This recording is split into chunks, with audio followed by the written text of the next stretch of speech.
नमस्ते दोस्तों, book tuber विशाल channel में आपका फिर से स्वागत है, जहां हम किताबों और आत्म सुधार की दुनिया का पता लगाते हैं। आज हम डेल कार्नेगी की अच्छा बोलने की कला और कामयाबी बुक के चैप्टर में खुद को डालेंगे। तो चलिए शुरू करते हैं। चैप्टर 26, पंख वाले घोड़े की सवारी। विचार करना और महसूस करना मानव की बौद्धिक शक्ति के दो महत्वपूर्ण तत्व हैं। इन तत्वों से तर्क और कल्पना की योग्यता का उदय होता है। इसाक डिज़रायली, बुद्धिजीवी व्यक्ति का साहित्यिक चरित्र। कल्पना मार्गदर्शन का स्रोत होती है। समझ से परे की चीजों का व्याख्यान लेखक की कलम करती है। लेखक की कलम विचारों को आकार देती है, उसमें जान फूंकती है, विचारों को स्थान विशेष से जोड़ती है, उसे नाम देती है। शेक्सपियर, मध्य ग्रीष्म रात्रि स्वप्न। जीवन की उपयोगिता का अध्ययन करने वाले बुद्धिजीवी अक्सर साधारण और प्रमाणित विचारों से आगे सोचते हैं। इन लोगों के विचार कल्पना से प्रेरित होते हैं। इनकी सहन शक्ति अतुल्य होती है। एमरसन ने कहा है, विज्ञान को नहीं मालूम कि वह कल्पना का किस स्तर तक ऋणी है। इस महान विचार को किसी साहित्यकार या कवि के विचार मानकर अनदेखा किया गया। लेकिन नेपोलियन का जनता को संगठित करने के उद्देश्य से कहा गया वाक्य, मानव जाति का विकास कल्पना के आधार पर हुआ है, सटीक माना गया। याद रहे, मानसिक छवि तैयार करने में मस्तिष्क के एक हिस्से का महत्व पूरे मस्तिष्क से ज्यादा हो सकता है। ये भी सही है कि मस्तिष्क के इस हिस्से को अन्य महत्वपूर्ण हिस्सों के साथ संबंध स्थापित करना चाहिए, लेकिन सवाल यह है कि मस्तिष्क के इन हिस्सों और पुर्जों की पहचान कैसे की जाए। कैसे पहचाना जाए कि इंसान को खुश रखने और मानवता की भलाई में किस हिस्से को प्रयोग में लाया जाता है। इसकी जानकारी के लिए अध्याय में आगे की जाने वाली चर्चा बहुत महत्वपूर्ण है। 1. कल्पना क्या है? परिभाषा पर ध्यान न देकर हम ये समझते हैं कि हर व्यक्ति में कल्पना शक्ति भिन्न होती है। लेकिन कल्पना वास्तव में है क्या? मानसिक शक्ति के द्वारा किसी विचार को आकार देने की प्रतिभा को कल्पना माना जाता है।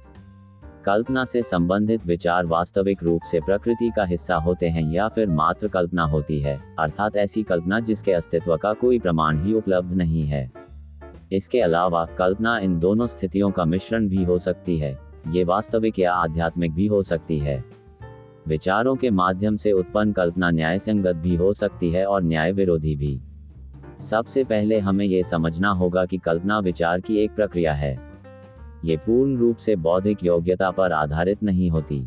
इसलिए सर्वप्रथम इसे कुछ इस प्रकार समझना होगा। 1. कल्पना की पुनरुत्पत्ति। सुनने, समझने, चखने, सूंघने जैसी क्रियाओं में एक संवेदना का अनुभव होता है, जिसके माध्यम से हम परिणाम तक पहुंचते हैं। लेकिन इस संवेदना की पुनरुत्पत्ति बिना माध्यम के नहीं की जा सकती है। इसके विपरीत काल्पनिक स्थिति की पुनरुत्पत्ति समान स्पष्टता के साथ की जा सकती है। इस प्रश्न का अध्ययन करने वाले वक्ताओं के लिए सबसे बड़ी उलझन यह है कि क्या सभी लोगों में कल्पना की शक्ति समान होती है? यदि नहीं तो इसकी क्या वजह है? कविता के संदेश और भावना को समझने में अयोग्य व्यक्ति कवि नहीं बन सकता। इसके विपरीत कल्पना की अतुल्य क्षमता रखने वाले कई ऐसे भी लोग हैं जो इस प्रतिभा का महत्व ही नहीं समझते और इसे व्यर्थ मानते हैं। इन लोगों के लिए सलाह है, कल्पना की प्राकृतिक प्रतिभा को जागृत करने की कोशिश करें। इस प्रकार प्रतिभा से संबंधित कई गूढ़ सवालों का हल निकल सकता है। केवल ये जानने की आवश्यकता है कि कल्पना का परिणाम कितना हितकारी और विश्वसनीय है। फ्रांसिस गैल्टन ने कहा है, फ्रांसीसी लोगों में कल्पना की असीम शक्ति है। बड़े बड़े समारोह की भव्यता और निपुणता फ्रांसीसी लोगों की कल्पना के सबसे बड़े उदाहरण हैं। इसके अलावा कल्पना शक्ति के विशेष प्रभाव का आकलन फ्रांस की असाधारण नीति और कूटनीतियों से किया जा सकता है। इसी कड़ी में फ्रांस का तकनीकी विकास भी एक महान उदाहरण है। प्रशिक्षण के लिए कल्पना के अति महत्वपूर्ण 6 सिद्धांतों का अध्ययन करते हैं और समझने की कोशिश करते हैं कि मस्तिष्क में इनकी उत्पत्ति किस प्रकार होती है। कल्पना शक्ति का सबसे आम सिद्धांत है, अकल्पना के द्वारा छवि तैयार करना। पुरानी बातों को आसानी से याद करने वाले बच्चों के विषय में मनोवैज्ञानिकों का मानना है कि ऐसे बच्चे घटनाओं की मानसिक छवि बनाने की योग्यता रखते हैं। अपने आसपास घटने वाली घटनाओं की मानसिक छवि बनाने का अभ्यास कीजिए, जाहिर तौर पर आपकी याददाश्त बढ़ जाएगी। इस अभ्यास से चमत्कारी तौर पर घटना के कई वर्षों बाद भी घटना से संबंधित सभी अहम पहलुओं को आसानी से याद किया जा सकता है। आग घटना से संबंधित स्वर, आवाज आदि की काल्पनिक छवि तैयार करना। इस विधि से भी घटना को स्पष्ट रूप से याद रखने में सहायता मिलती है। आंखें बंद कीजिए और सब कुछ भूलकर पहाड़ियों से टकराती हवा की आवाज पर ध्यान केंद्रित कीजिए। रस्सी की क्षमता से ज्यादा वजन लटकाने से धीरे धीरे रस्सी टूटने लगती है। रस्सी टूटने की आवाज को ध्यान से सुनिए। घटना से संबंधित आवाजें निश्चित तौर पर घटना के क्रम को स्थापित करने में सहायता करती हैं। गति से संबंधित याददाश्त को आवाज के माध्यम से बनी छवि के सिद्धांत का निकटतम प्रतियोगी माना गया है। क्या कभी आप किसी भयानक घटना, आवाज या तेज रफ्तार के भय से रात में अचानक सोते हुए उठे हैं? क्या नदी में तेज गति से बहती नाव में फंसे होने का अनुभव बार बार भयभीत करता है? क्या तेज रफ्तार से चलती रेलगाड़ी के अचानक रुक जाने की घटना अक्सर याद आ जाती है? यदि हाँ, तो ये भी निश्चित है कि किसी घटना से संबंधित असाधारण रफ्तार भी यादगार की अहम वजह हो सकती है। स्वाद भी यादगार की अहम वजह होती है। बिना चखे नींबू के स्वाद की खटास का अनुभव किया जा सकता है। किसी दावत के मौके पर खाए गए स्वादिष्ट व्यंजनों का स्वाद कभी भी मुंह में पानी ला सकता है। इसी प्रकार किसी बेस्वाद और कड़वी दवा से जुड़ी याददाश्त जायका खराब करने का काम कर सकती है। महक से संबंधित यादगार भी बहुत महत्वपूर्ण होती है। किसी विशेष महक का अनुभव व्यक्ति को बेचैन कर सकता है। किसी स्वादिष्ट व्यंजन की जानी पहचानी खुशबू जहां मुंह में पानी भर देती है, वहीं किसी दुर्गंध का अनुभव व्यक्ति को उल्टी करने तक को विवश कर सकता है। स्पर्श के द्वारा भी याददाश्त को ताज़ा किया जा सकता है। स्पर्श का अनुभव जितना करीब से होता है, उतनी ही तेजी से याददाश्त ताज़ा हो जाती है। क्या किसी बच्चे के कोमल हाथों के स्पर्श ने आपकी संतान के बालपन की याद दिलाते हुए शरीर में झुरझुरी पैदा करने का काम किया है? क्या लोहे के दरवाजे को छूने से कभी कट लगा है? यदि हाँ, तो स्वाभाविक तौर से लोहे का दरवाजा देखते ही घटना ताज़ा हो जाएगी और आप सचेत हो जाएंगे। याद रखने योग्य है कि इस प्रकार के तमाम अनुभव याददाश्त का हिस्सा होते हैं। क्रम हूबहू याद रह जाता है। कई बार तो घटना का पूरा क्या कभी जंगल में घूमते समय किसी शिकारी की गोली कान के पास से सर्रर्र करती हुई निकली है? यदि हाँ, तो वह सरसराहट आप कभी नहीं भूल सकते। दरअसल असाधारण अनुभव साधारण अनुभवों के मुकाबले ज्यादा याद रहते हैं। 2. उपयोगी एवं लाभकारी कल्पना। अब तक पेश किए गए सभी उदाहरण और प्रयोगों के जरिए कल्पना की पुनरुत्पत्ति को दर्शाया गया है। कल्पना की पुनरुत्पत्ति का अनुभव आनंददायक या फिर डरावना हो सकता है। जीवन में इन अनुभवों का बहुत महत्व होता है, लेकिन कल्पना की पुनरुत्पत्ति का महत्व स्वयं तैयार की गई उपयोगी कल्पना के मुकाबले बहुत कम होता है। स्वयं तैयार की गई कल्पना अनूठी होती है। ऐसी कल्पनाओं में नयापन होता है, जो आम आदमी का मन मोह लेता है। अपने सपनों की कल्पना को आकार देने की कोशिश कीजिए, निश्चित रूप से परिणाम बहुत आकर्षक होंगे। याद रहे कि आश्चर्यजनक खोजों का आधार सपने ही होते हैं। राइट बंधुओं का आसमान में उड़ने का सपना ही हवाई जहाज के निर्माण का आधार बना था। अतः साहित्यकार, लेखक, कवि, वक्ता इत्यादि सपनों के महत्व को भली भांति समझते हैं। इनके लिए हर सपना प्रेरणा का नया स्रोत होता है। एक महत्वपूर्ण तथ्य पर ध्यान देने की आवश्यकता है, कल्पना मानव मस्तिष्क की सबसे बड़ी संपत्ति होती है। सही उद्देश्यों से प्रेरित कल्पना जन कल्याण की नीतियों को जन्म देती है। बाल्यकाल में बच्चे का ताज़ा दिमाग कल्पना के माध्यम से ही विचार करता है, अतः बच्चों के विचारों की शक्ति को महत्व देना आवश्यक होता है। बच्चों में वास्तविक और अवास्तविक चीजों का भेद नहीं होता। बच्चे परी, उड़ने वाला घोड़ा, टॉफियों का शहर जैसे कई विचारों को सत्य मानते हैं, लेकिन शिक्षित एवं अनुभवी व्यक्ति आसानी से वास्तविकता और अवास्तविकता के भेद को समझ जाते हैं। बच्चों के बाधा रहित विचारों का बहाव बिना ईंधन से चलने वाले पानी के जहाज की कल्पना कर सकता है, लेकिन शिक्षित व्यक्ति जहाज बनाने की वैचारिक प्रक्रिया में सभी पहलुओं पर ध्यान देता है और इस प्रक्रिया में मौजूद कठिनाइयों से हतोत्साहित होकर कल्पना को ठंडे बस्ते में डाल देता है।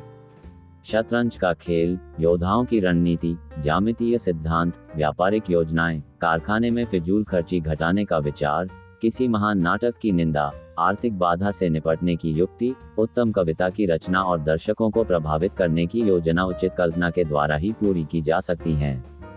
फसल में केवल बीज देखने वाला किसान अन्न का उत्पादन नहीं कर सकता।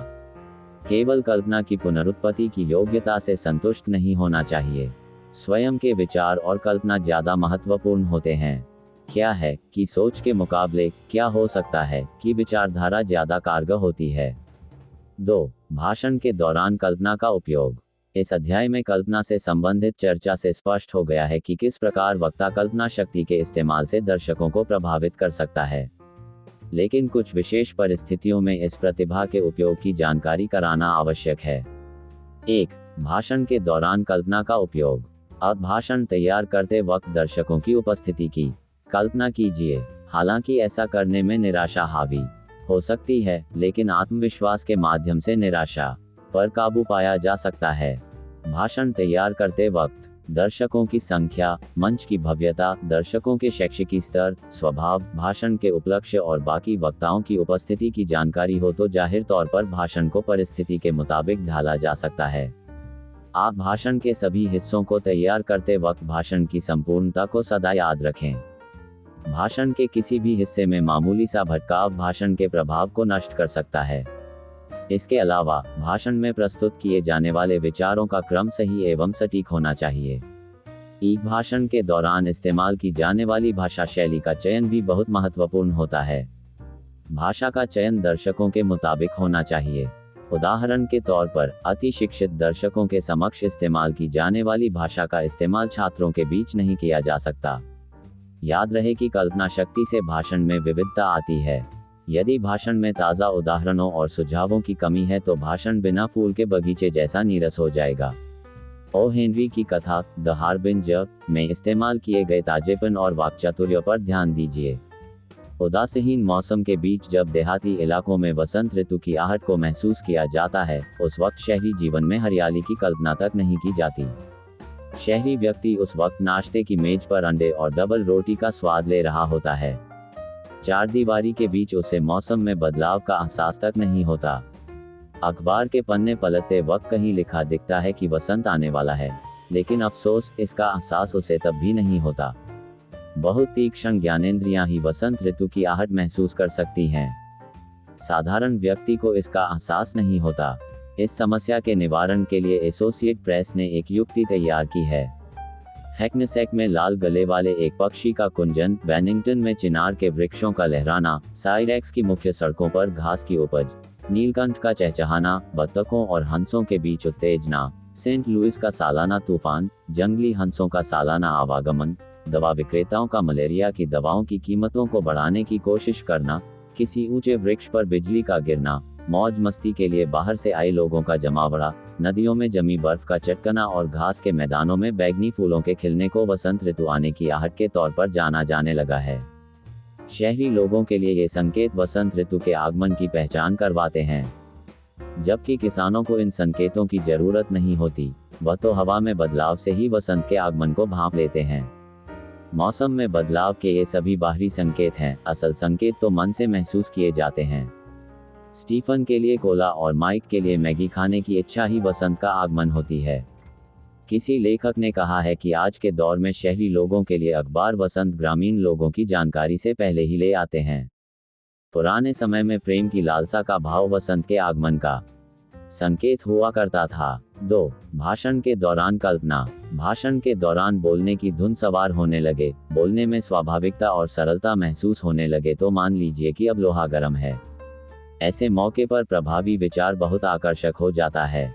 दिलचस्प है कि ऐसे मौके पर कल्पना शक्ति बढ़ जाती है। ऐसी स्थिति में ध्यान रहे, अब पुराने भावों को याद करें तथा इसके अलावा कुछ और न सोचें। कलाकार संवाद को दोहराते वक्त पुराने भावों को प्रस्तुत करने में सक्षम होता है। इसी प्रकार वक्ता को भी इस कला में निपुण होना चाहिए। आप विचार से संबंधित दृश्य को वास्तविक रूप में याद करना चाहिए। एक दृश्य की बारीकियों को याद कीजिए और प्रस्तुतिकरण के दौरान स्वरों के उतार चढ़ाव का ख्याल कीजिए। इस प्रकार व्याख्यान के प्रभाव में समानता बनी रहेगी। शराब से घर बर्बाद होता है जैसे उदाहरणों को सामान्य तौर पर पेश मत कीजिए। इस उदाहरण को प्रभावशाली बनाने के लिए शराब के कुप्रभावों पर रोशनी डालिए, जैसे शराब से पैसों और सेहत की बर्बादी होती है। शराब के नशे में व्यक्ति घर पर लड़ाई करता है, गाली गलौज करता है और बच्चों को बिना वजह मारता है। इसी प्रकार युद्ध की क्रूरता के व्याख्यान के लिए सैनिकों के कटे हाथ पैर, घायल सैनिकों का पानी के लिए कराहना, सैनिकों की लाश पर विधवाओं का विलाप और बच्चों की असहाय हालत का चित्रण करना चाहिए। ऐसे मौकों पर सामान्य बोलचाल की विधि प्रभावशाली नहीं होती, घटना का भावात्मक चित्रण करने की आवश्यकता होती है। चित्रण कुछ ऐसा होना चाहिए कि दर्शक आसानी से व्याख्यान के जरिए खुद चित्रण कर सकें।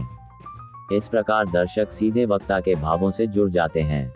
3. कल्पना के अभ्यास की कला अर्जित करना। उस अमेरिकन राजनेता की बात जरूर याद होगी जिसने कहा था, किसी कार्य को पुनः आरंभ करने के लिए उसे पुनः आरंभ करने की ही आवश्यकता होती है। इस सिद्धांत का प्रयोग स्पष्ट होता है। इस अध्याय की साधारण समीक्षा से शुरुआत कीजिए। स्वयं की कल्पना शक्ति का आकलन कीजिए। एक एक कर कई प्रकार की कल्पनाओं का अभ्यास कीजिए। इसके बाद घटना की वजहों को कल्पना में शामिल कीजिए। कई कल्पनाएं बहुत उलझी होती हैं, जैसे कई आवाजों का मिश्रण, लोगों की ज्यादा तादाद, एक के बाद एक तेजी से घटने वाली घटनाएं व हादसे इत्यादि। ऐसी स्थिति में स्पष्टता की ओर जाने की कोशिश कीजिए। कल्पना की पुनरुत्पत्ति के अभ्यास के बाद स्वयं कल्पना का अभ्यास कीजिए।